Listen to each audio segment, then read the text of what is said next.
Good afternoon. Good afternoon and welcome to the May 22nd meeting of the Rotary Club of Louisville. I'm Lori Hudson Flannery, CEO of New Directions, President of our club, and Paul Harris Fellow +1. You may have noted that I added the Hudson this time. Sometimes I just say Lori Flannery, but that's in honor of my father, Don Hudson, whose birthday is today. He will be watching this later, so I would like to wish a happy 84th birthday to Don Hudson. Thank you all. I would also like to remind you, if you have your device with you here today, so please turn it off or at least silence it for the duration of our meeting. That would be appreciated. Providing our invitation today is Nick Garner, Software Development Lead at the Miter Company.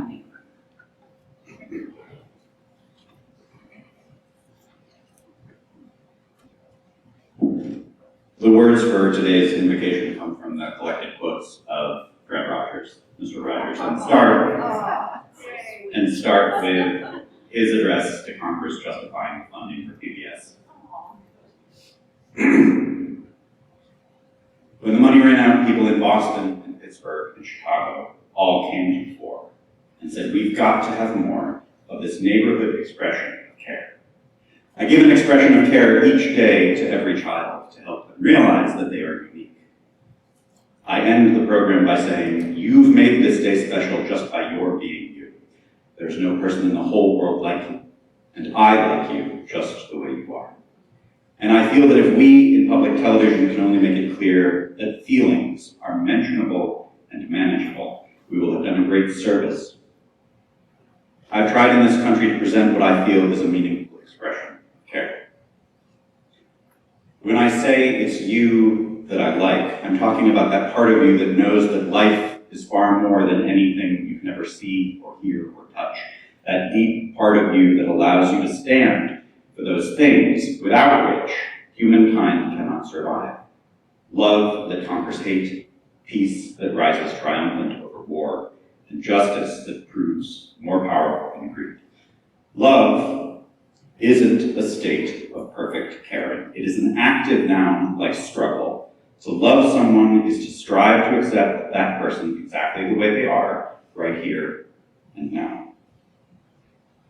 And when I was a boy, and I would see scary things in the news, my mother would say to me, look for the helpers.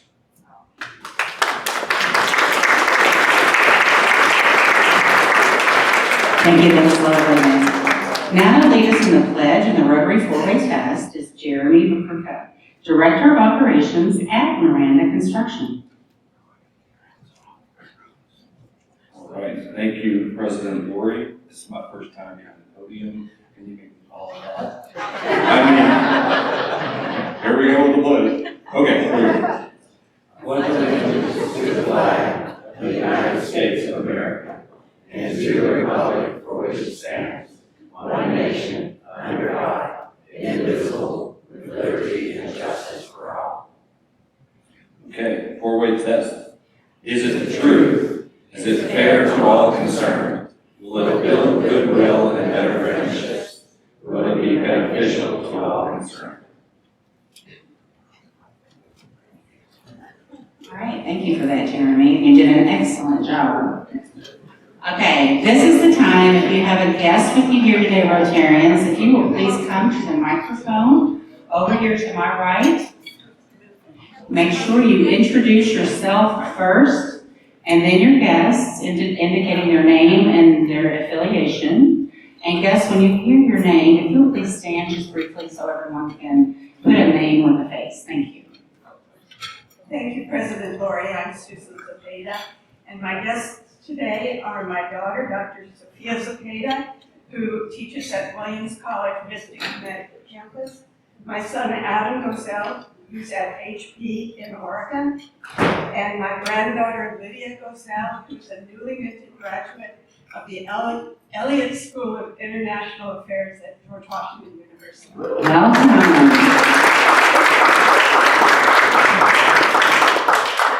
Hi, I'm Melissa Cobb, and thank you, President Lori. I'd like to introduce today Zara Marcius, professional writer and community advocate. Zara blends her talents and business copywriting, and personal storytelling to help leaders preserve their legacy.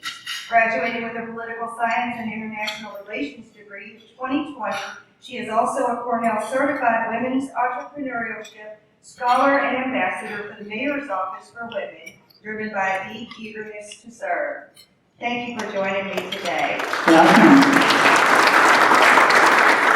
I also would like to introduce a guest of Heather Cash, a gentleman by the name of Director of Advisor Services.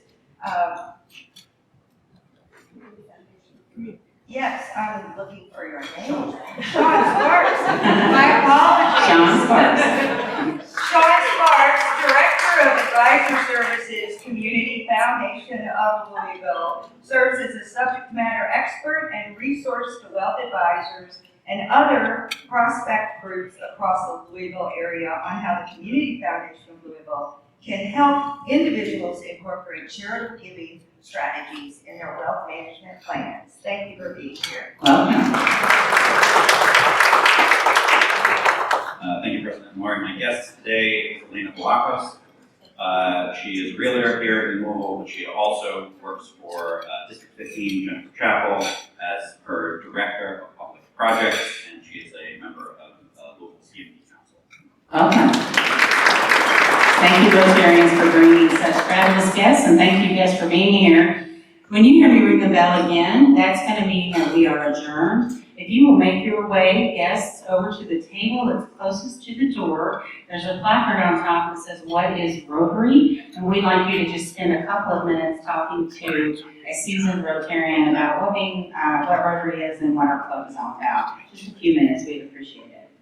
Okay, so we always love to share each week our Rotarians in the spotlight. Today we want to congratulate Shannon Kisselbaugh and Park Community Credit Union on being featured in a national episode of the award-winning documentary series, Viewpoint with Dennis Quaid. So congratulations to Shannon and Park Community Credit Union.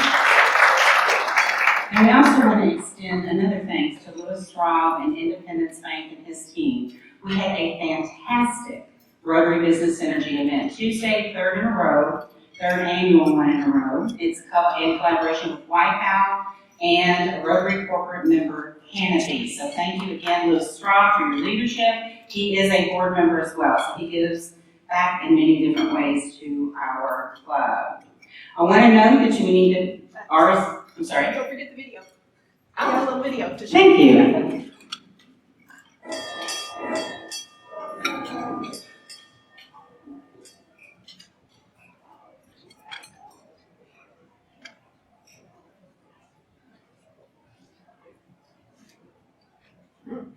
Okay, let's do a nice spread.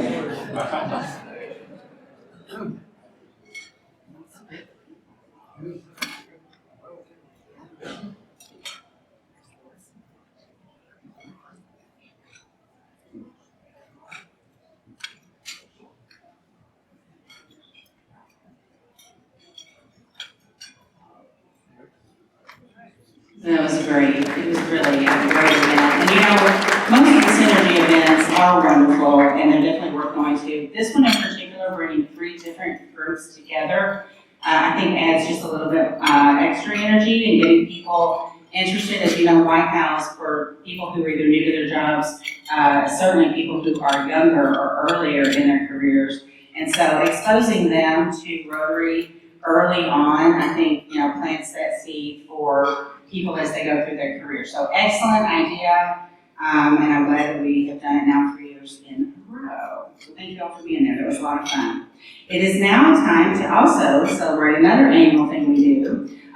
We need you to RSVP for the annual Sherman Summer Social, which is going to be held on Sunday, June 8th at the amazing Anchorage home of, you guessed it, Craig Sherman.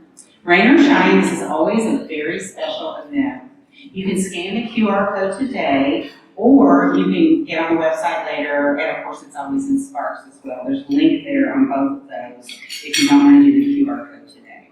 Now I'd like to invite to the podium Rick Harnett, Assistant District Governor, Vice Chair of the Youth and Education Committee, and Major Donor Level 4 for a committee update. Thank you so much, President Lori. Appreciate it. I have had the pleasure of being on the Youth and Education Committee under the leadership of Chairman Walt Kuno for several years. And it's been a really educational experience for me to do so. The Youth and Education Committee is representative of a long-standing Rotary emphasis on working with youth and enhancing education wherever we can. This committee in our club is actually an umbrella committee that coordinates and helps out 10 separate subcommittees working in specific areas of youth work and helping out. Some of them are very long-standing and are pretty independent, such as the recognition of the Unsung Heroes program that Craig Sherman has run very successfully for multiple years, reaching every school in Jefferson County and leading to a scholarship opportunity, the Ted Burke Scholarship Program that Craig and Corey Miller run to recognize some of those students. We've been doing that a long time. 12 years ago, at our 100th anniversary, we took on the responsibility of working with the two weakest schools in Jefferson County in terms of sending kids on to post-secondary education. Iroquois and Western High School, starting with a scholarship program, and for the past 7 or 8 years, a mentorship program where we meet with the students and help them develop soft skills that will enhance their ability to get a good college, get a good job, do a variety of things in their future, make it easier for them. We also have programs that coordinate with our Rotary district. The Global Grant Scholarship for graduate work abroad is given every year by our district. 2 young people have a chance to experience another country and learn a great deal more. This year, one young woman from Louisville, who happened to study at Yale, is going to be studying for a year at the London School of Economics. Another young man who graduated from Centre College will be going to Trinity College in Dublin, Ireland. Wonderful experience, but it happens because of the leadership of coming from our club. Judah Schmidt played a big role in that for several years, and Claire Arnold now is leader of not only the Louisville committee, but the district committee that interviews the students and makes the selection to go. We also work with the district on the speech contest. Michael Brumley runs it for the district, but Karen Morrison helps make sure it happens here in our own club, that we have a chance to have young people practice their public speaking skills and really develop some talent. And it just happened that the district winner this year was nominated by our club and is a student at Louisville Collegiate High School. We contribute to the program. We have a number of newer programs as well that are ongoing, things that we do. The Interact Club at Western and Iroquois High School that Linda Bartram Moore has gotten going very strongly for several years now, doing a series of service projects for them. And the new Rotary Club at the University of Louisville. And I understand we just got a new member.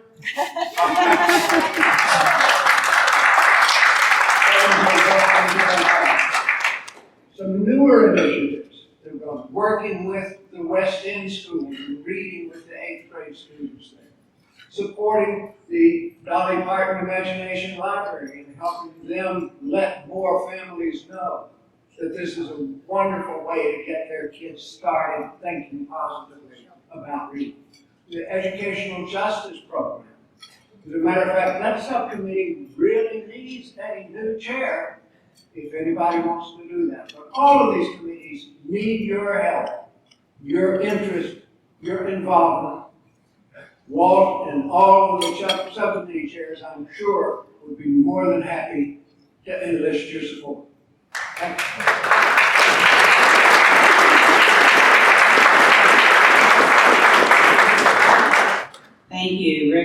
committee report and for making sure that we understand everything that's going on with that committee and this club and who is involved in it and who has been involved in it over the years. If you are part of the committee and you would like to share with the club, please let Jolene know. It is, we do have sparks that, a lot of times we can catch up with what's going on, but it's really nice to hear from somebody who's involved in the committee from their own words what's going on and the impact it's making. So I definitely want to thank you for that, Rick, and everybody involved. Rick, I want to thank you for everything you do for our club and our district, and dare I say the world. I've seen you across the world, and I've seen you get up early and interact with people and talk about Rotary. I was delighted to learn that you were selected from among 2,400 Rotarians in 55 clubs at the as the 2024-2025 Rotarian of the Year for our district.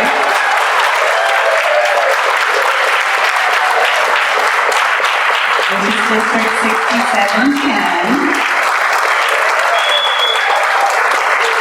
And you received your absolutely beautiful award at the district conference, which was held in Western Kentucky last weekend. We happen to have that award with us, and so we'd like Mary Ellen Harnan to please come and Rick to hold the award and have a photo opportunity so that we can memorialize this for Rotary. You make us proud every day, so thank you very much. I know you don't like the attention like this. I'm sorry, Rick, but you gotta do it. It's for the club. For Rotary.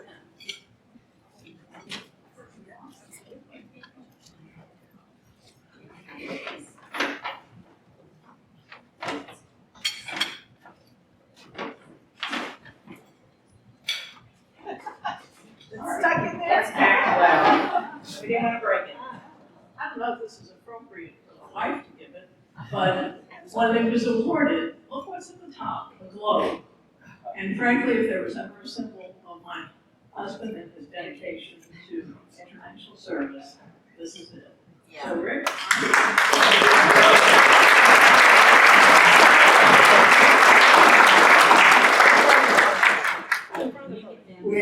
We are a team. Yes. I never have an opportunity to travel internationally unless Mary Ellen has made the arrangements. We love it. There's so much to learn and so many opportunities that we've had through Rotary.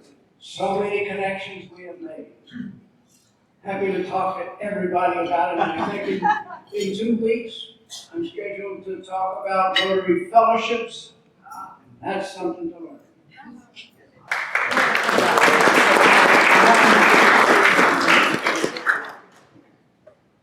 Come right in front of the podium, please.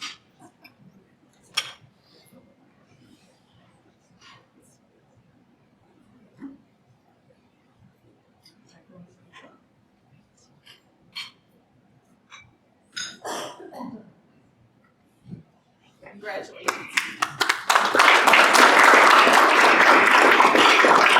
And I will just note, he was one of my 2 sponsors to join Rotary, so I wouldn't even be here if it wasn't for Rick, so thank you again.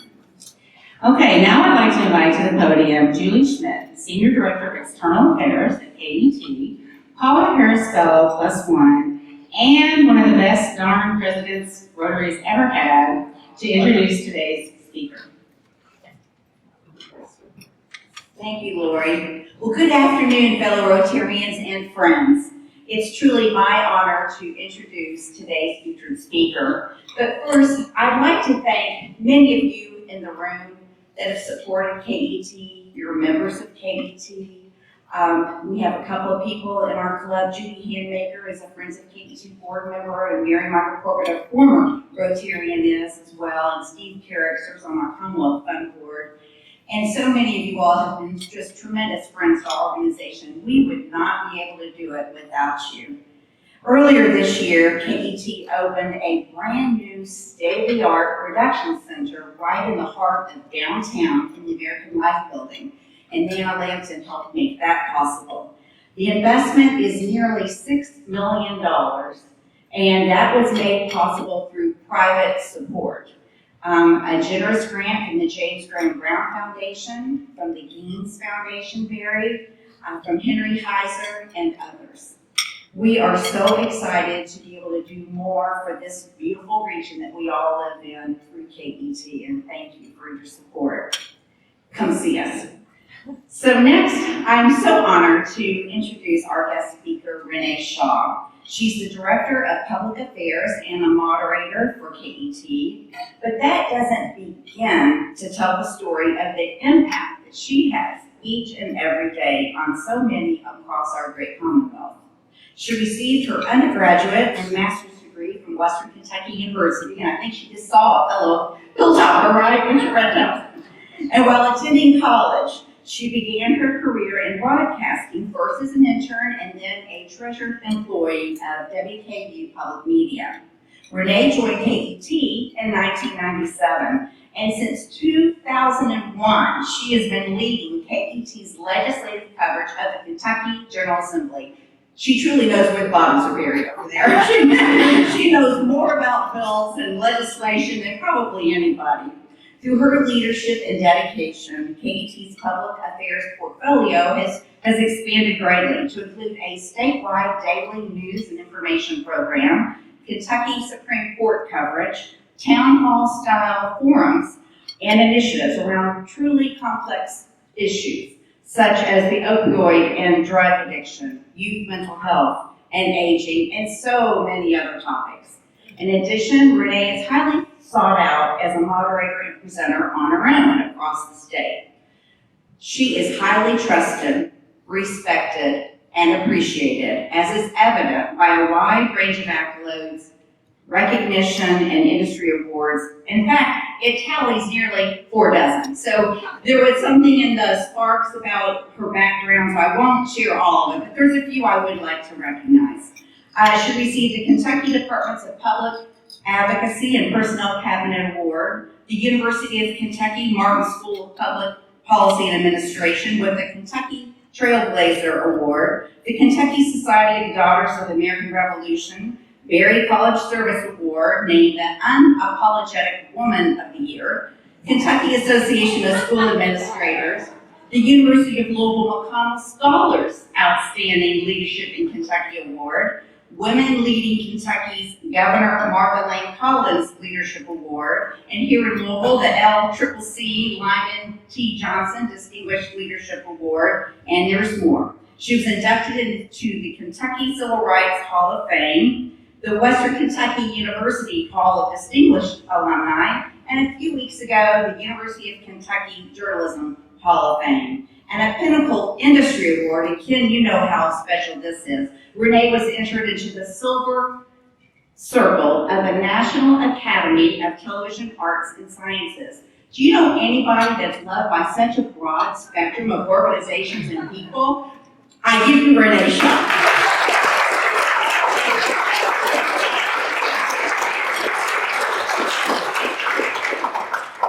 Well, my goodness, I'm going to take Julie with me everywhere.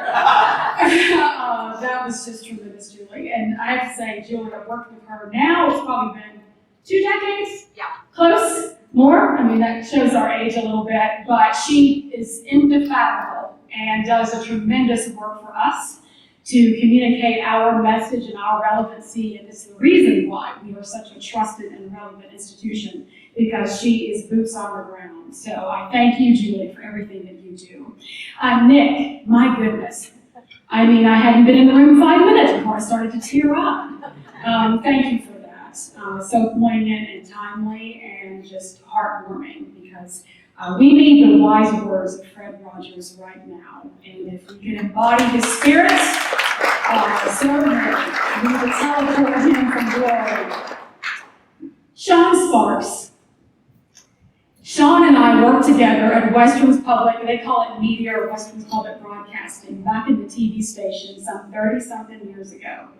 And there was a little group of us who we hung out together all day and all night. We were just good friends, and it's good to see you. Thank you for being here. Thank you, President Lord Flannery, for your welcome and for just having me here again. I think I was here a few years ago, and so it's good to be returning.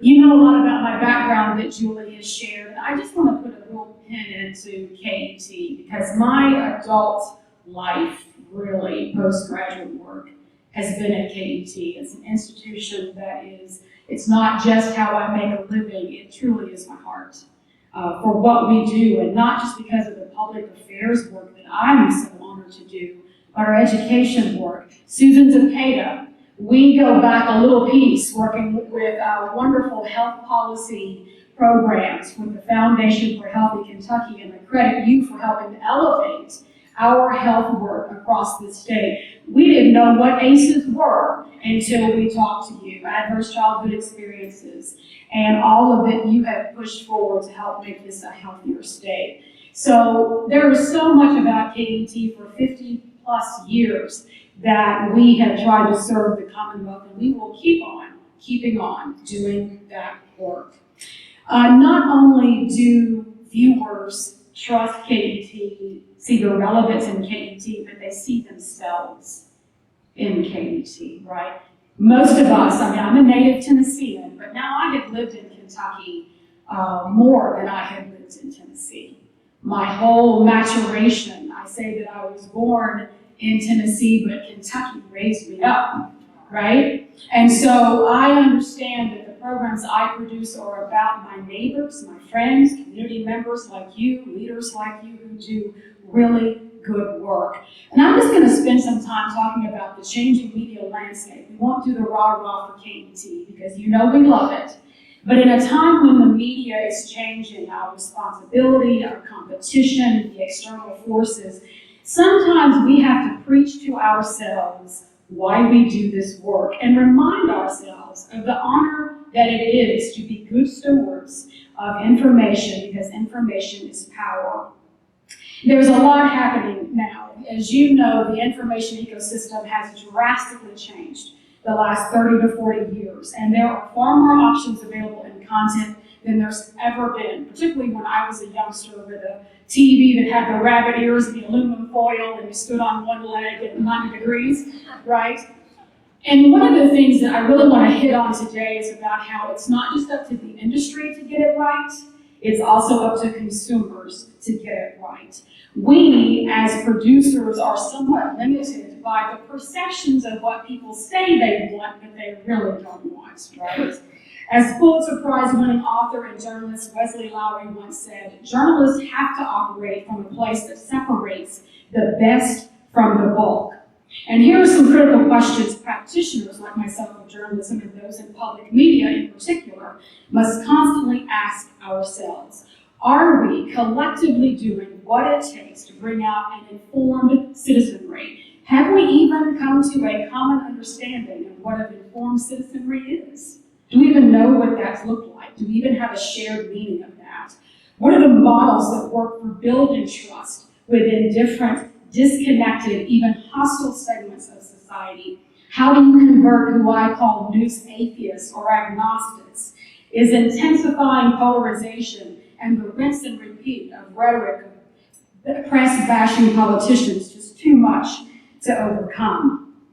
Last year I read this very interesting study in a piece of Columbia Journalism Review, and it revealed what's been called an exhausted majority of Americans who are feeling either unwilling or unable to keep up with the constant stream of news coverage as it intensifies every single year. But what does that mean? They're disengaged altogether, and they still, though, turn to digital platforms. Digital sources have become an important part of Americans' news diets, with social media playing a very crucial role, especially for younger adults.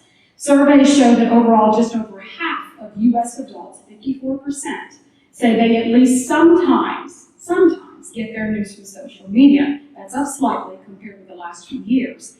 And they may be trying to avoid the news, but the news always finds them. And on Facebook, where fewer than half of those surveyed said that news is a draw, almost 91% see content related to the news. Maybe it's an article, it's an opinion piece, which is not news. that refers, let me say that again. An opinion piece is not news. Commentary and editorial pieces are not news. So they find those when they're just trolling or scrolling. I never know what the terminology is when you're doing your phone stuff. But they're on TikTok, they're on Instagram, but they still get bombarded with news from influencers, from friends, or from family who are commenting about the news. In other words, it's really hard to avoid the news even when you're really trying. So on a Saturday morning, a couple of years ago, Julie, this was right when we were starting our weeknight public affairs show, Kentucky Edition, which we had incubated for a couple of years, or actually maybe 10. But the 2 years before we ramped up to debuting it in June of 2022, I was really wrestling with what does this look like for KET? How do we be different than maybe what our commercial counterparts do that we cannot compete with? How do we show some relevancy, some timeliness, given that we have limited resources? So I have a pretty rigorous habit in the morning. I wake up fairly early, I read a lot of papers, I meditate, and I ran across an article that really spoke to me. And it was right at this time when we were doing this show. And we were trying to figure out the concept of the show about how you have headlines, you have a long-form interview, and then you also have a little lighter fare. You've got to have a little, something to go with the steak. It can't all be steak and meat. And I read this piece from a recovering, quote-unquote, journalist who shared a dirty little secret that I really resonated with, that many journalists hate the news. Can you believe this? And I wondered, too, if I was a secret hater. And let me tell you why. Here I was, guiding a new venture for KET that has many of the components of a traditional newscast, minus the sports, minus the weather, minus the commercials. But the stories, the ones that without the police chasing and ambulances and all that stuff is doing the same. An article by New York Times bestselling author and investigative journalist, Amanda Ripley. Look her up, she's got a fantastic podcast. She spent a decade writing about human behavior for Time magazine, and she asked this question: if so many of us feel poisoned by our products, might there just be something wrong with them? If I am someone who is a practitioner of journalism, but yet I feel overwhelmed or I feel disconnected, then I'm part of the problem. At that time, back in 2022, the Reuters Institute had concluded a biennial study that found 42% of Americans sometimes or actively avoid contact with the news. That's more than 100 million people. News and information shunted through digital forms is finding its lowest common denominator, its lowest level. The trivial is elevated as profound. What is fiction is interpreted as truth or declared alternative facts. And just as importantly, it's harder to distinguish the credibility of the source of the writer. You don't even know. It's crash and burn, the leads, the teases, the headlines, the overhyped anchor delivery. And crash and burn is exactly what many of us are doing by watching it. We're exhausted, we're traumatized, but we feel hopeless. And that's the point of Ripley's article. Careful not to overgeneralize, the points that she tries to make is about the sociology of what journalists do. And that is, at the heart of it, is to empower agency. Are we helping readers or viewers, as Ripley describes, convert anger into action, frustration into invention, the essentials of a functioning democracy? People are avoiding the news that she says because it's repetitive, it's dispiriting, and it's often dubious in credibility, and it leaves people feeling powerless, suffering from what one therapist calls headline distress disorder. Now, this was all coming from a well-heeled journalist. Unless you know her credit, let me give you who she is. She's covered terrorism, crime, and disasters. And in a follow-up interview, she said 3 things were missing in what we do: hope, agency, and dignity. And curing what ails our intolerance or avoidance of news takes corrective action from the practitioners for certain, but also the consumers. And here are some of the guiding principles as articulated by the Society of Professional Journalists. It's like our code of ethics, our Hippocratic oath, that there are value statements that are our North Star for doing what's right. And so this is the test that I want you to choose to remember when you're listening and watching the news. Is it true? Is it reported with accuracy, fairness, and honesty? It's more important to get it right than to get it first. And as the SBJ guidelines put it, neither speed nor format excuse inaccuracy. Does it provide context? Is it careful not to oversimplify or misrepresent? Does it reserve anonymity for sources who face danger only or retribution or harm? And that's important because oftentimes people will say, well, sources say, and we hear it from these people, or sources tell us. But there's a problem because there's a lot of skepticism in who those people are. It's like they said, right? We always wonder who is the they. And while those sources that are shared may be true, the public frowns with skepticism because they equate a truth worth telling to full disclosure of the truth teller. That's just how we are wired. Do we minimize harm as journalists? Ethical journalism treats sources and subjects and colleagues and members of the public as human beings deserving of respect. Do we act independently? Do we avoid appearances of conflict of interest with gifts, favors, political activities that compromise our integrity or damage our credibility? And are we accountable and transparent? If we made a mistake, do we not just put it in 5-point font at the very, very back of the newspaper? Do we really try to make sure that it is visible, that it's transparent, that it's promptly corrected? Big J journalism, I don't know if you know what that means, but those of us in the business, there's little J and there's big J. And the big J journalism requires verification. It's kind of like, well, trust but you verify, right? And this is our job to make sure that our stories are grounded in sources and not opinion. Now, on the other hand, social media, you just go haywire there. There's all opinion and little to no verification, but yet it is growing in popularity. So what this calls on at this moment is news literacy that is deeply connected to our civic engagement.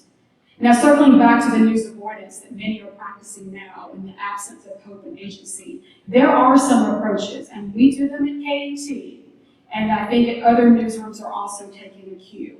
The concept of solutions-driven journalism. And this doesn't mean that you're painting a rose-colored picture of every bad thing that is happening in society, but there is a place to help viewers and readers and listeners replace their despair with anger, well, not with anger, but with hope.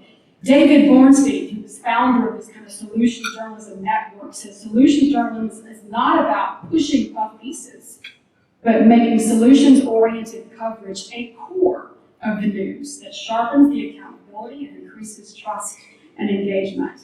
And this method of reporting focuses on how people are trying to solve the problem, Susan, and what we can learn from their success and their failures, right? We do this often at KET. We started a forum series several years ago, and it started out of reaction to the opioid epidemic, which is now changing its vernacular because it's not just opioids, it's not just prescription drugs, it's ever evolving, and now we're just calling it the drug epidemic. But this was an exercise in solutions-based journalism. We did a long documentary about the problem, about the science and the research of addiction with great researchers, the incomparable Nora Volkow, who was with the NIH and NIDA, National Institute for Drug Abuse. So there was a lot of programming that really focused on the problem, how we got here, how was it ignored when certain populations were dealing with drug addiction that it morphed into others, right? We laid all that out because that's a truth worth telling, as Scott Pelley would say. But what we also did was we gathered stakeholders in a room, in our studio, and we put them on stage, and you had everything from law enforcement to treatment and recovery centers, those who are also in active addiction and recovery, and other stakeholders talk about models that work, whether it's therapies such as medication-assisted treatment, harm reduction, other things that we would consider taboo back then, like needle exchange programs, right? And in that room, there was a good conversation about how we make it better. That's an example of solutions-driven journalism. And through those discussions, we believe that there had been some positive move in the direction of dealing in the public policy space, of helping with addiction. The bottom line is the work that we do as journalists is both transactional and it's relational, with sources, with subjects, but also with audiences. And sometimes we've forgotten about the latter. People need to leave a story they've read or they've heard or a program that they've seen with a sense of possibility, and solutions-driven journalism can be a template for achieving that. A natural question arises, though, when you focus on agency. Are you missing a larger story about the structures, about the institutions, about the systems that are failing? Yes, you need to get all of that together, but you can also do the other. It's not an either or, it's a both and. It's not a binary choice. That we have to focus on the systems failures and the reason why we are where we are, but also give agency to individuals who are looking for a response that they can carry out. Now to the element of dignity. How do we as journalists treat people like they matter? And I could go on and on about this. I've given hour-long lectures about this, and we don't have the time today. But that's both in the tone and the content that's presented.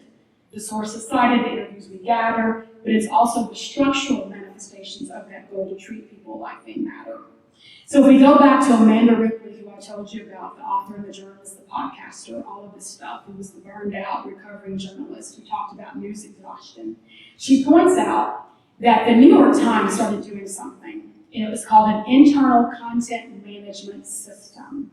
There's a repository of stories that has a field that asks why we wrote this. So when you go online, that's why we wrote this. And that question prompts a very human response that summons respect for the audience. The respect the writer feels toward the audience in explaining the story's approach. Why this story now?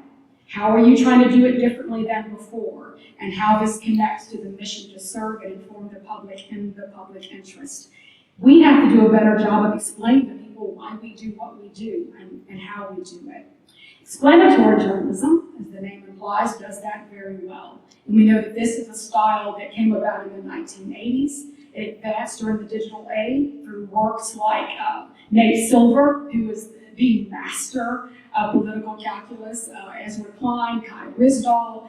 These folks really break down what a concept is. How many have heard more about habeas corpus the last 2 weeks than you've heard in your entire life? And how many of you know what it is, right? Well, this crowd is an exception, all right? So let's not go by this crowd, but if I were to go down the street a couple of blocks and say, tell me what you know about habeas corpus, right? Well, what did you just say? It's up to us, because sometimes in the media we can use all kinds of Latin words that are in the legal dictionary when we're talking about what's happening in the criminal justice system, just like everybody knows what we're talking about. And then we wonder how come nobody knows what we're talking about. You gotta explain it. You gotta take time to drill it down, not to the lowest common denominator. You don't talk down to people, but you don't assume they know everything either. So explaining what that is, use simple sentences, use bold graphics, right? And to show the human side of what it really means. What's the consequences of it? What's the positives and the negatives? I mean, we've heard more about tariffs in the last 5 months than we had prior to that too, right? And people didn't know what that meant. But you had news outlets that were committed to helping people understand, I hope, what it was, you're suspect of that one, Ken, what it meant, right? And the impact it could have, both positive and negative. It's not always negative. The key is explainers can take on the mundane questions of life. And I know we've talked about lots of things, not just the headline-grabbing scandals. We need to educate people better on how school funding works. How many of you all can explain the SEEK funding formula for schools for K-12 education? Friends. Okay, we're going to quiz you later, right? It's complicated. And I have to constantly, every budget year, Julie, I have to okay, how does this work again? And then when I think I've got it, they do something else with it, right? We have to explain to people why they need to get a real ID. What's the consequences of not having one? Okay, and what happens if you don't? And the positives and negatives. All of that stuff. The glossary of terms. We really have to do a better job of providing context, history, what it's supposed to do, etc. Over the last 2 decades, there has been a detonation of the old information landscape. Those are my words. It's been replaced with fragmented media sources on social media that follow different rules or no rules at all. And audiences don't distinguish between the two. And I hate to say, I don't know if people know, if they see something about KET, I hope they don't assume it's always PBS, right? That there are differences. Many will cite that for television and cable news, the Federal Communications Commission's elimination of the fairness doctrine had a big role to play in this. In 1987, they required broadcasters to devote time to public issues and to present contrasting viewpoints as the inflection point for more partisan-leaning programming and the birth of networks like MSNBC and Fox News in the mid-1990s. But we are where we are now, regardless of what happened and didn't happen. And there is no turning back. There is no just Walter Cronkite or Peter Jennings and Dan Rather. And for many of us, we say, thank God that there's more choices. Thank God that there's more representation. Thank God it's not just those three that we go to. And we often have to, as journalists, when we tell the truth, and tell the stories that people don't like in a way that they don't like them, we just have to say, that's just tough. Because in the words of writer Anne Lamott, if people wanted you to write warmly about them, they should have behaved better.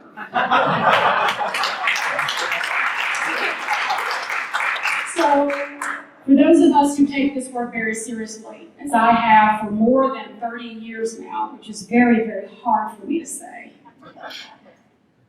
I look at what Jim Lehrer envisioned for the news hour, which is a little different maybe than how it is now. But he's the founder of the PBS NewsHour. And before his retirement, he revealed 10 commandments. He called them editorial guidelines that he stuck to his entire career. And here they are. Do nothing I cannot defend. Cover, write, and present every story but the care I would want if the story were about me. Assume there is at least one side or another version to the story, and I will tell you these days there are 4 or 5 or 6 or 11 dozen.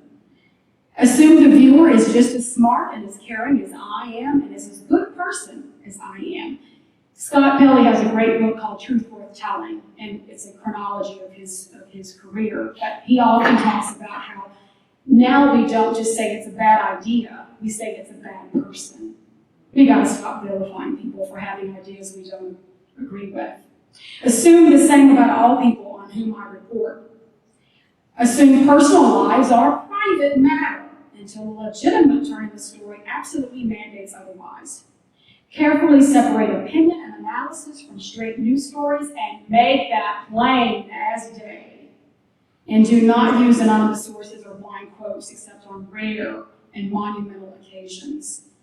No one should, and I wish this were true for social media, should ever be able to attack someone else anonymously. And finally, for all of us who chose this path, straight and narrow, big J journalism, I am not in the entertainment business.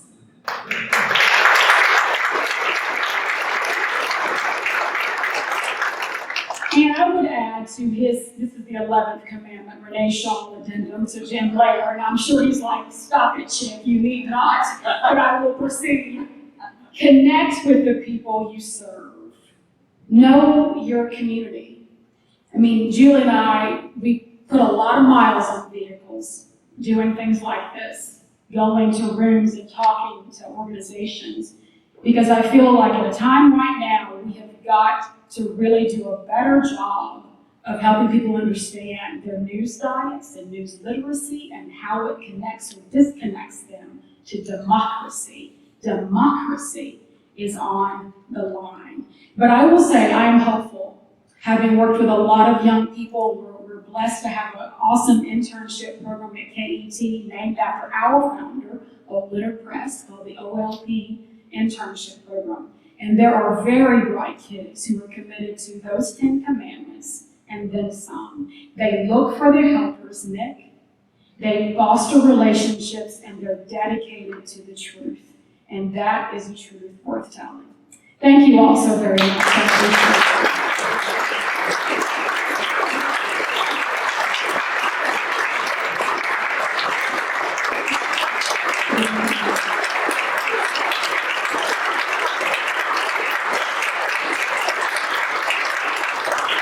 Thank you, Renee. I think it was a hit. Oh, thanks. Thanks. Thank you for being here. So I am inviting any Rotarians that have any questions that they would like to ask our speaker to please come to this microphone behind me, remembering to say who you are first, and then abide by the rules on the screen. So thank you. Oh, I love that. Can I use that? Can you put that on? They wrote that rule because of me. Is that right? Renee, I want to thank you so much for your wonderful presentation. I also want to go one step further and say thank you for your service to the community for these many years.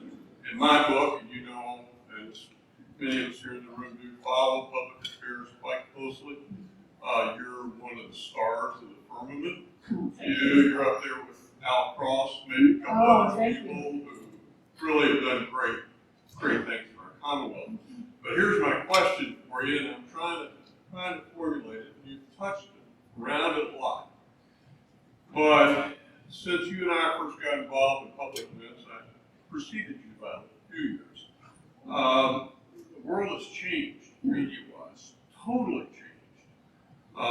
It used to be, as you see, you could trust three people, or you could trust some. Some people never trusted the Courier Journal, by the way, if we recall. But we did have that media. We've, in the last 10, 15, 20 years especially, gotten into a situation where our country is divided, people are divided, where everybody has a slant on things.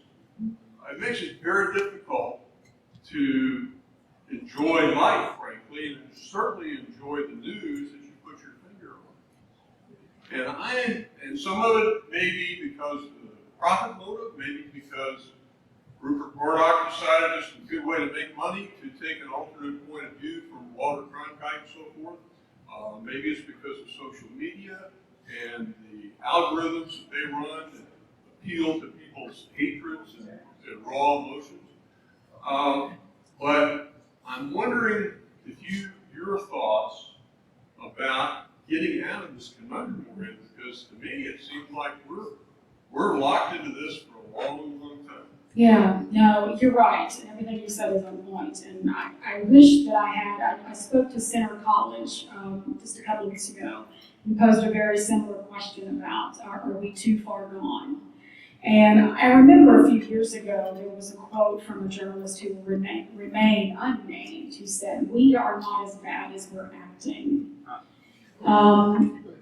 I don't know if that is true or false, and I'll let you determine that. I think there's a lot of influences that we've yet to really see that could exacerbate this polarization, artificial intelligence and AI, and of course just the conglomeration of media, right? We've lost local presence. But I will tell you, there's a way to get it back, and Al Cross would really be applauding me for saying this. Rural journalism and community journalism is the key, right? We've got to get back to community journalism, and that's very hard in the newspaper landscape. But I look at online ventures like the Kentucky Lantern, yes, Nick, that is doing a lot. In fact, they've gotten the band back together again. Tom Loftus writes about campaign finance. Deborah Yetter covers social services and legislative stuff. They've got great newcomers like McKenna Horsley and Sarah Ladd, who used to work for the Courier, who's done great health reporting and will continue to do that. That's the future. It's nonprofit journalism, right? It's not really the big corporate guy, right? It really is to focus on state house reporting and connecting community. So we see it in northern Kentucky. They have a publication called Link, MKY. Down in Hopkinsville, Jennifer Brown, who worked for decades with the Hopkins